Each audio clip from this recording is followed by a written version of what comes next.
Hello friends, अब हम हैं क्वेश्चन नंबर 5 पर। ठीक है, ये कहता है what would a system of coordinate be like if we did not have negative number. If we did have, ध्यान समझिएगा इस बात को, क्या कर रहे हैं, बात ही समझने वाली है, जवाब नहीं होता टफ कभी भी। ठीक है, हमें सब प्रश्न में ही पूरा ध्यान लगाना चाहिए हमें।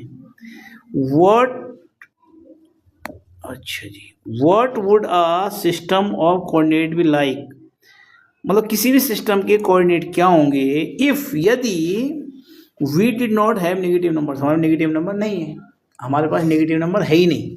तो जाहिर सी बात है, इतना को पता अच्छे ढंग से कि अगर हमारा नेगेटिव नंबर नहीं है तो लिखिए हम यहाँ से, लिखिए आप यहाँ से। ठीक है, विदाउट नेगेटिव नंबर्स, यहाँ लिखिए आप सॉल्यूशन। ठीक है, विदाउट नेगेटिव नंबर नहीं ना आपके पास, coordinate would be consist only non negative real numbers. तो जाहिर सी बात है, नॉन नेगेटिव नंबर्स होंगे वो, तो वहाँ क्या होगा, फिर वहाँ x जो है क्या होगा, 0 या 0 से बड़ा होगा।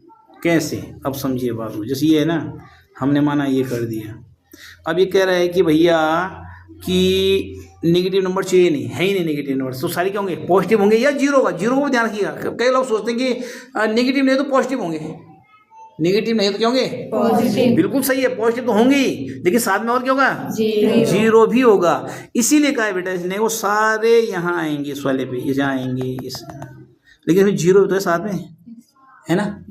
तो उसने कहा यहाँ पे x इज ग्रेटर देन और इक्वल टू 0। क्या बोलते इसके लिए, x is greater than or equal to 0। हाँ, x जो है 0 से बड़ा होगा या 0 के बराबर होगा, और इक्वल टू 0 या 0 के बराबर। ठीक हो गया, बात समझ में आ गई वाली। yes, अब अगले ऐसे ही y हो जाएगा, y भी क्या हो जाएगा, y भी प्लस होंगे सारे, ये होंगे। तो y 0 होगा, इस कहीं जाएगा तो 0 होगा, और जैसा ऊपर जाएगा तो क्या जाएगा, प्लस होगा। तो y भी क्या होगा, y इज ग्रेटर देन और इक्वल टू 0। ये कब, यदि नॉन नेगेटिव है, नेगेटिव मतलब सारे पॉजिटिव हैं या 0, नॉन नेगेटिव इसलिए कहा है कि इसमें 0 भी है। अगर 0 नहीं होता तो सिर्फ पॉजिटिव लिखता है, यहाँ पे नॉन नेगेटिव नहीं लिखता। ये ध्यान से नॉन नेगेटिव क्यों लिख रहे हैं, नॉन नेगेटिव मतलब नेगेटिव नहीं होना चाहिए, और नेगेटिव नहीं होने का मतलब है कि 0 एंड पॉजिटिव। हाँ, इसलिए 0 को भी ध्यान रखना है। ठीक है, कई बच्चे से नेगेटिव पॉजिटिव करते हैं, बाद में 0 लिखना भूल जाते हैं। 0 इसलिए ये वाला इक्वल टू का साइन देगा, y इज ग्रेटर देन और इक्वल टू 0।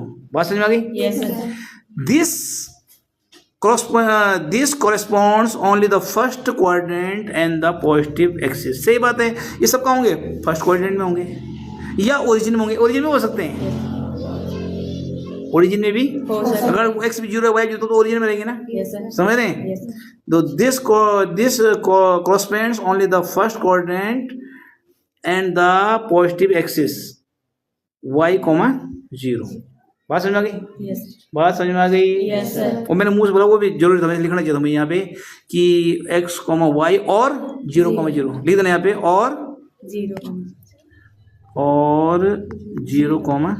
ये भी हो सकता है। ठीक है, yes, अब आ जाओ जी दूसरी कंडीशन, आगे पूछ रहे हैं, would this system allow us, क्या ये सिस्टम जो अभी हम जिसके बारे में बात कर रहे थे, हमें ऐसी आज्ञा प्रदान करता है, क्या ऐसा करने का मौका देता है, क्या करने का, to locate all the point on 2D plane, कि सारे जो हैं 2D प्लेन में आ जाए, मतलब x और y में आ जाए।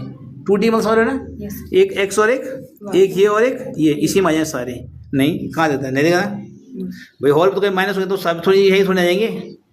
नॉन नेगेटिव, अगर नेगेटिव वाला तो वहाँ जाएंगे, वो सारे ही थोड़े जाएंगे, आ जाएंगे। no, sir। तो ये लिखना है आपने, no it would not allow us to locate all points on 2D plane because points lying in quadrant 2, 3rd and 4th and along the negative axis -x -y could not be represented। तो आप इसमें second coordinate, third coordinate, fourth coordinate, तो या तो भाई plus minus दोनों आएंगे, है ना। yes, भाई, और अगर -x में हो कोई, तो जैसे कि -6, 0 ओनली -x में, या y में वो कोई 0, -3, आई बात समझ में। yes, इस तरह के भी होंगे जो, इसीलिए उनको रिप्रेजेंटेशन, वो भी तो रिप्रेजेंट दिखा, वो तो दिखाने हैं, तो इसलिए सारे ही 2D प्लेन में नहीं आएंगे। क्लियर। yes, sir। ओके।